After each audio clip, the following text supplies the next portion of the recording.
ओम शांति। 10, 12, 20 की वाणी है। मीठे बच्चे, अविनाशी ज्ञान रत्नों का दान ही महादान है। इस दान से ही राजाई प्राप्त होती है, इसलिए महादानी बनो। प्रश्न: जिन बच्चों को सर्विस का शौक होगा उनकी मुख्य निशानियां क्या होगी? उत्तर: उन्हें पुरानी दुनिया का वातावरण बिल्कुल अच्छा नहीं लगेगा। उन्हें बहुतों की सेवा कर आप समान बनाने में ही खुशी होगी। उन्हें पढ़ने और पढ़ाने में ही आराम आएगा। समझाते समझाते गला भी खराब हो जाए तो भी खुशी में रहेंगे। उन्हें किसी की मिल्कियत नहीं चाहिए। वह किसी की प्रॉपर्टी के पीछे अपना समय नहीं गंवाएंगे। उनकी रगें सब तरफ से टूटी हुई होंगी। वह बाप समान उदारचित होंगे। उन्हें सेवा के सिवाय और कुछ भी मीठा नहीं लगेगा। गीत ओम नमः शिवाय। ओम शांति। रूहानी बाप जिसकी महिमा सुनी वह बैठ बच्चों को पाठ पढ़ाते हैं। यह पाठशाला है ना? तुम सब यहाँ पाठ पढ़ रहे हो टीचर से। यह है सुप्रीम टीचर जिसको परम पिता भी कहा जाता है। परम पिता रूहानी बाप को ही कहा जाता है। लौकिक बाप को कभी परम पिता नहीं कहेंगे। तुम कहेंगे अभी हम पारलौकिक बाप के पास बैठे हैं। कोई बैठे हैं, कोई मेहमान बनाते हैं।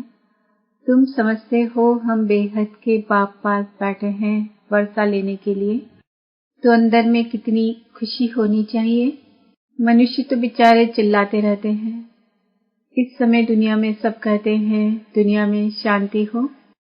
यह तो बेचारों को पता नहीं शांति क्या वस्तु है। ज्ञान का सागर, शांति का सागर पाप ही शांति स्थापन करने वाला है। निराकारी दुनिया में तो शांति ही है। यहाँ चिल्लाते हैं कि दुनिया में शांति कैसे हो।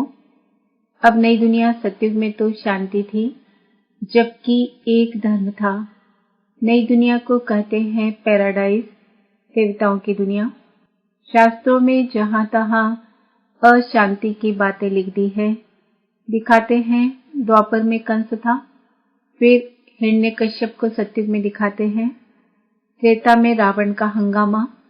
सब जगह अशांति दिखा दी है। मनुष्य बेचारे कितना घोर अंधेरे में है। पुकारते भी हैं बेहद के बाप को। जब गॉड फादर आए तब वही आकर शांति स्थापन करे। गॉड को बेचारे जानते ही नहीं। शांति होती ही है नई दुनिया में, पुरानी दुनिया में होती नहीं। नई दुनिया स्थापन करने वाला तो बाप ही है। उनको ही बुलाते हैं कि आकर पीस स्थापन करो। आर्य समाजी भी गाते हैं शांति देवा। बाप कहते हैं पहले है पवित्रता। अभी तुम पवित्र बन रहे हो। वहाँ पवित्रता भी है, पीस भी है, हेल्थ वेल्थ सब है। धन बिगड़ तो मनुष्य उदास हो जाते हैं। तुम यहाँ आते हो इन लक्ष्मी नारायण जैसा धनवान बनने। यह विश्व के मालिक थे ना। तुम आए हो विश्व का मालिक बनने, परंतु वह दिमाग सबका नंबरवार है। बाबा ने कहा था जब प्रभात फेरी निकालते हो तो साथ में लक्ष्मी नारायण का चित्र जरूर उठाओ, ऐसी युक्ति रचो। अभी बच्चों की बुद्धि पारस बुद्धि बनने की है। इस समय अर्जुन तमो प्रधान से रजो तक गए हैं। अभी सतो प्रधान तक जाना है। वह ताकत अभी नहीं है। याद में रहते नहीं हैं। योग बल की बहुत कमी है। फट से सतो प्रधान नहीं बन सकते हैं। यह जो गायन है सेकंड में जीवन मुक्ति, वह तो ठीक है। तुम ब्राह्मण बने हो तो जीवन मुक्त बन ही गए। फिर जीवन मुक्ति में भी सर्वोत्तम, मध्यम, कनिष्ठ होते हैं। जो बाप का बनते हैं तो जीवन मुक्ति मिलती जरूर है। भल बाप का बन फिर बाप को छोड़ देते हैं तो भी जीवन मुक्ति जरूर मिलेगी। स्वर्ग में झाड़ू लगाने वाला बन जाएंगे। स्वर्ग में तो जाएंगे, बाकी पद कम मिल जाता। बाप अविनाशी ज्ञान देते हैं, उसका कभी विनाश नहीं होता है। बच्चों के अंदर में खुशी के ढोल बजने चाहिए। यह हाय हाय होने के बाद फिर वाह वाह होनी है। तुम भी ईश्वरीय संतान हो। फिर बनेंगे दैवी संतान। इस समय तुम्हारी यह जीवन हीरे तुल्य है। तुम भारत की सर्विस कर भारत को पीसफुल बनाते हो। वहाँ पवित्रता, सुख, शांति सब रहती है। यह जीवन तुम्हारा देवताओं से भी ऊंच है। अभी तुम रचता बाप को और सृष्टि चक्र को जानते हो। कहते हैं यह त्योहार आदि जो भी है परंपरा से चले आते हैं, परंतु कब से यह कोई नहीं जानते। समझते हैं जब से सृष्टि शुरू हुई रावण को जलाना आदि भी परंपरा से चला आता है। अब सत्युग में तो रावण होता नहीं, वहाँ कोई भी दुखी नहीं है, इसलिए गॉड को भी याद नहीं करते। यहाँ सब गॉड को याद करते रहते। समझते हैं गॉड ही विश्व में शांति करेंगे, इसलिए कहते हैं आकर रहम करो, हमको दुख से लिबरेट करो। बच्चे ही बाप को बुलाते हैं क्योंकि बच्चों ने ही सुख देखा है। बाप कहते हैं तुमको पवित्र बनाकर साथ ले चलेंगे। जो पवित्र नहीं बनेंगे वह तो सजा खाएंगे।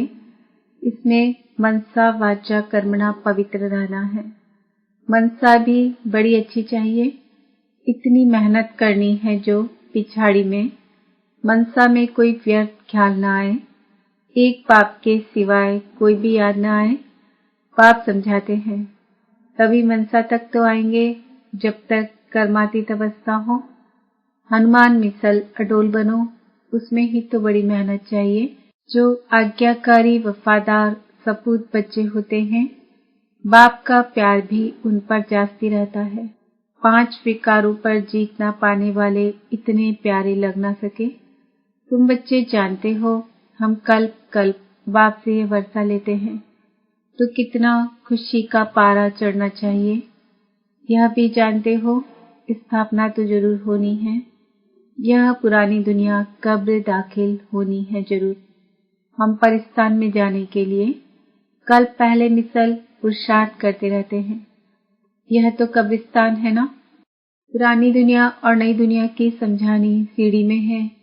यह सीढ़ी कितनी अच्छी है, तो भी मनुष्य समझते नहीं है। यहाँ सागर के कंटे पर रहने वाले भी पूरा समझते नहीं। तुम्हें ज्ञान धन का दान तो जरूर करना चाहिए। धन दिए धन ना फूटे, दानी महादानी कहते हैं ना। जो हॉस्पिटल, धर्मशाला आदि बनाते हैं उनको महादानी कहते हैं। उसका फल फिर दूसरे जन्म में अल्पकाल के लिए मिलता है।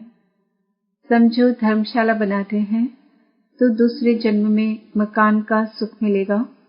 कोई बहुत बहुत धन दान करते हैं तो राजा के घर में व साहूकार के घर में जन्म लेते हैं, वह दान से बनते हैं।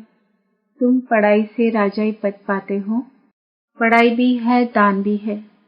यहाँ है डायरेक्ट, भक्ति मार्ग में है इनडायरेक्ट। शिव बाबा तुमको पढ़ाई से ऐसा बनाते हैं। शिव बाबा के पास तो है ही अविनाशी ज्ञान रत्न। एक एक रत्न लाखों रुपए का है। भक्ति के लिए ऐसे नहीं कहा जाता, ज्ञान इसको कहा जाता है। शास्त्रों में भक्ति का ज्ञान है। भक्ति कैसे की जाए उसके लिए शिक्षा मिलती है। तुम बच्चों को है ज्ञान का कपारी नशा। तुम्हें भक्ति के बाद ज्ञान मिलता है। ज्ञान से विश्व की बादशाही का कापारी नशा चढ़ता है। जो जास्ती सर्विस करेंगे उनको नशा चढ़ेगा। प्रदर्शनी अथवा म्यूजियम में भी अच्छा भाषण करने वालों को बुलाते हैं ना, वहाँ भी जरूर नंबरवार होंगे। महारथी, घोड़े सवार, प्यादे होते हैं। देलवाड़ा मंदिर में भी यादगार बना हुआ है। तुम कहेंगे यह है चैतन्य देलवाड़ा, वह है जड़। तुम हो गुप्त, इसलिए तुमको जानते नहीं। तुम हो राजऋषि, वह है हठ योगेशी। अभी तुम ज्ञान ज्ञानेश्वरी हो। ज्ञान सागर तुमको ज्ञान देते हैं। तुम अविनाशी सर्जन के बच्चे हो। सर्जन ही नब्ज देखेगा। जो अपनी नब्ज को ही नहीं जानते तो दूसरे को फिर कैसे जानेंगे। तुम अविनाशी सर्जन के बच्चे हो ना। ज्ञान अंजन सदगुरु दिया, अज्ञान अंधेरा विनाश। यह ज्ञान इंजेक्शन है ना। आत्मा को इंजेक्शन लगता है ना, यह महिमा भी अभी की है। सद्गुरु की ही महिमा है। गुरुओं को भी ज्ञान इंजेक्शन सद्गुरु ही देंगे। तुम अविनाशी सर्जन के बच्चे हो तो तुम्हारा धंधा ही है ज्ञान इंजेक्शन लगाना। डॉक्टरों में भी कोई मास में लाख, कोई 500 भी मुश्किल कमाएंगे। नंबरवार 1-2 के पास जाते हैं ना, हाई कोर्ट सुप्रीम कोर्ट में जजमेंट मिलती है, फांसी पर चढ़ना है। फिर प्रेसिडेंट पास अपील करते हैं तो वह भी माफ कर देते हैं। तुम बच्चों को तो नशा रहना चाहिए, उदारचित होना चाहिए। इस भागीरथ में बाप प्रवेश हुआ तो इनको बाप ने उदारचित बनाया ना। खुद तो कुछ भी कर सकते हैं ना, वह इसमें आकर मालिक बन बैठा। चलो ये सब भारत के कल्याण के लिए लगाना है। तुम धन लगाते हो भारत के ही कल्याण के लिए। कोई पूछे खर्चा कहाँ से लाते हो, बोलो हम अपने ही तन मन धन से सर्विस करते हैं। हम राज्य करेंगे तो पैसा भी हम लगाएंगे। हम अपना ही खर्चा करते हैं। हम ब्राह्मण श्रीमत पर राज्य स्थापन करते हैं। जो ब्राह्मण बनेंगे वही खर्चा करेंगे। शुद्ध से ब्राह्मण बने फिर देवता बनना है। बाबा तो कहते हैं सब चित्र ऐसे ट्रांसलाइट के बनाओ जो मनुष्यों को कशिश हो। कोई को छट से तीर लग जाए, कोई जादू के डर से आएंगे नहीं। मनुष्य से देवता बनाना यह जादू है ना। भगवान उवाच, मैं तुमको राजयोग सिखाता हूँ। हठ योगी कभी राजयोग सिखला न सके। यह बातें अभी तुम समझते हो। तुम मंदिर लायक बन रहे हो। इस समय यह सारी विश्व बेहद की लंका है। सारे विश्व में रावण का राज्य है। बाकी सत्युग त्रेता में यह रावण आदि हो कैसे सकते। बाप कहते हैं अभी मैं जो सुनाता हूँ वह सुनो। इन आंखों से कुछ देखो नहीं। यह पुरानी दुनिया ही विनाश होनी है। इसलिए हम अपने शांति धाम सुखधाम को ही याद करते हैं। अभी तुम पुजारी से पूज्य बन रहे हो। ये नंबर 1 पुजारी थे, नारायण की बहुत पूजा करते थे। अब फिर पूज्य नारायण बन रहे हैं। तुम भी पुरुषार्थ कर बन सकते हो। राजधानी तो चलती है ना, जैसे king Edward the first, second, third चलता है। बाप कहते हैं तुम सर्वव्यापी कहकर हमारा तिरस्कार करते आए हो, फिर भी हम तुम्हारा उपकार करता हूँ। यह खेल ही ऐसा वंडरफुल बना हुआ है। पुरुषार्थ जरूर करना है। कल पहले जो पुरुषार्थ किया है वही ड्रामा अनुसार करेंगे। जिस बच्चे को सर्विस का शौक रहता है उसको रात दिन यही चिंतन रहता है। तुम बच्चों को बाप से रास्ता मिला है तो तुम बच्चों को सर्विस बिगर और कुछ अच्छा नहीं लगता है। दुनियावी वातावरण अच्छा नहीं लगता है। सर्विस वालों को तो सर्विस बिगर आराम नहीं। टीचर को पढ़ाने में मजा आता है। अब तुम बने हो बहुत ऊंच टीचर। तुम्हारा धंधा ही यह है। जितना अच्छा टीचर बहुतों को आप समान बनाएंगे उनको इतना इजाफा मिलता है। उनको पढ़ाने बिगर आराम नहीं आएगा। प्रदर्शनी आदि में रात को 12 भी बज जाते हैं तो भी खुशी होती है। थकावट होती है, गला खराब हो जाता है तो भी खुशी में रहते हैं। ईश्वरी सर्विस है ना, यह बहुत ऊंच सर्विस है। उनको फिर कुछ भी मीठा नहीं लगता है। कहेंगे हम यह मकान आदि लेकर भी क्या करेंगे, हमको तो पढ़ाना है, यही सर्विस करनी है।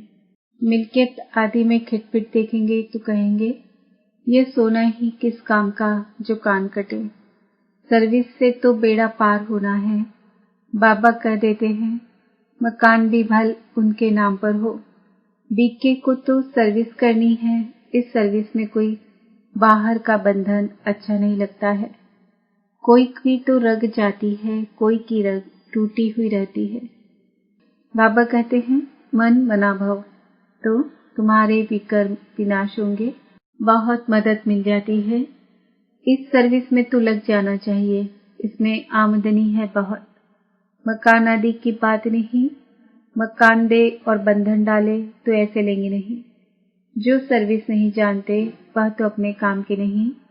टीचर आप समान बनाएंगे, नहीं बनते तो वह क्या काम के। हैंड्स की बहुत जरूरत रहती है ना, इसमें भी कन्याओं माताओं की जास्ती जरूरत रहती है। बच्चे समझते हैं बाप टीचर है, बच्चे भी टीचर चाहिए। ऐसे नहीं कि टीचर और कोई काम नहीं कर सकते हैं, सब काम करना चाहिए। अच्छा, मीठे मीठे सिकीलते बच्चों प्रति माता पिता बाप दादा का याद प्यार और गुड मॉर्निंग। रूहानी बाप की रूहानी बच्चों को नमस्ते। हम रूहानी बच्चों की रूहानी बाप दादा को याद प्यार गुड मॉर्निंग नमस्ते ओम शांति। धारणा के लिए मुख्य सार, दिन रात सर्विस के चिंतन में रहना है और सब जगह तोड़ देनी है। सर्विस के बिगैर आराम नहीं, सर्विस कर आप समान बनाना है, बाप समान उदारचित बनना है, सबकी नब्ज देख सेवा करनी है, अपना तन मन धन भारत के कल्याण में लगाना है, अचल अडोल बनने के लिए आज्ञाकारी वफादार बनना है। वरदान, अंतर्मुक्ता की गुफा में रहने वाले देह से न्यारे देही भव। जो पांडवों की गुफाएं दिखाते हैं वह यही अंतर्मुक्ता की गुफाएं हैं। जितना देह से न्यारे देही रूप में स्थित होने की गुफा में रहते हो, उतना दुनिया के वातावरण से परे हो जाते हो। वातावरण के प्रभाव में नहीं आते। जैसे गुफा के अंदर रहने से बाहर के वातावरण से परे हो जाते हैं, ऐसे यह अंतर्मुक्ता की गुफा भी सबसे न्यारा बना और बाप का प्यारा बना देती है। और जो बाप का प्यारा है वह सतह सबसे न्यारा हो जाता है। स्लोगन, साधना बीज है और साधन उसका विस्तार है। विस्तार में साधना को छिपा नहीं देना। आज का सुमान है, मैं आत्मा अंतर्मुखी हूँ। ओम शांति।